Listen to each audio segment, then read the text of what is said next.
எப்போதும் எல்லாத்துக்கும் இயேசு கிறிஸ்து நமக்காக சகலத்தையும் கடந்து போனார். ஆனால் இந்த அளவுக்கு கடந்து போனான்னு சொல்லி நமக்கு தெரியாது.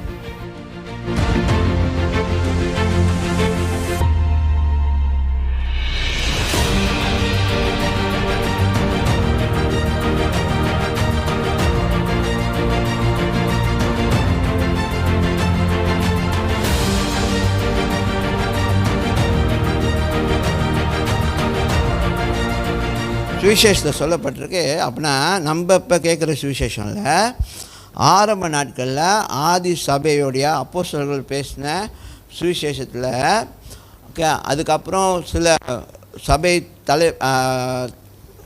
சர்ச் ஃபாதர்ஸ் ஓகே, சபை பிதாக்கள் எழுதின நிருபங்களில் இதெல்லாம் இயேசு கிறிஸ்துவ வேறு மாதிரி காமிக்கிது. நம்ம இப்போ பார்க்குற பார்க்குற சுவிசேஷம் ரொம்ப சிம்பிள். இயேசுவை ஏற்றுக்க நீ பரலோகம் போகலாம். அதான் இயேசுவை ஏற்றுக்க பரலோகம் போகலாம், அதுதான் மெசேஜ்.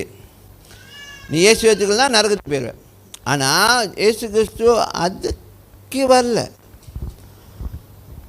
அவர் நம்ம வாழ்க்கையை அவர் வாழ்ந்து அவருடைய வாழ்க்கையில் ஒவ்வொரு கட்டத்தில்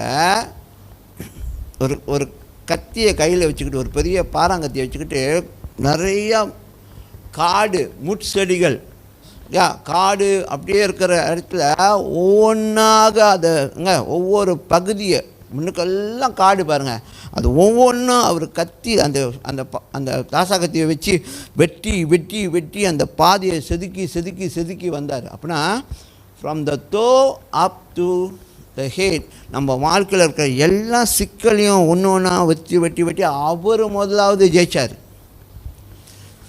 அந்த ஜெயிக்கும்பொழுது தான் அதை செஞ்சுக்கிட்டு இருக்கும்போது தான் சிலுவையில் தொங்குற நேரத்தில் பிதாவே ஏன் என்னை கைவிட்டேன்னு சொல்லும்பொழுது அவரை பிதா கைவிடல. நம்ம பிதா கையை விட்டுட்டாருன்னு சொல்லி இவ்வளோ நாள் ஏங்கிட்டு இருந்தீங்களா, அவரோடு சேரணுன்னு அந்த கதறல் நம்முடைய கதறல் தான் அவர் பண்ணார். புரியுதா? That means Jesus went through everything for us. That's the general thing. எப்போதும் எல்லாத்துக்கும் இயேசு கிறிஸ்து நமக்காக சகலத்தையும் கடந்து போனார். ஆனால் இந்த அளவுக்கு கடந்து போனான்னு சொல்லி நமக்கு தெரியாது. That means he lived your life. அவர் உங்கள் வாழ்க்கையை வாழ்ந்து நீங்கள் விழுந்த இடத்துலேருந்து அந்த வாழ்க்கையை பிக்கப் பண்ணி நம்மளுடைய எல்லாத்துடைய சார்பாக அவர் வாழ்ந்து ஜெயிச்சார். அதனால தான் அவர் சொல்ல இன்னைக்கு ஒரு கிறிஸ்துக்குள்ள இருந்தால் அவன் புதிய சிருஷ்டியாக இருக்கிறான். That means he did the homework. Hello, அவர் அந்த வேலையெல்லாம் முடிச்சிட்டாரு. அதனால தான் தெளிவாக சொன்னார், இட்ஸ் ஃபினிஷ்.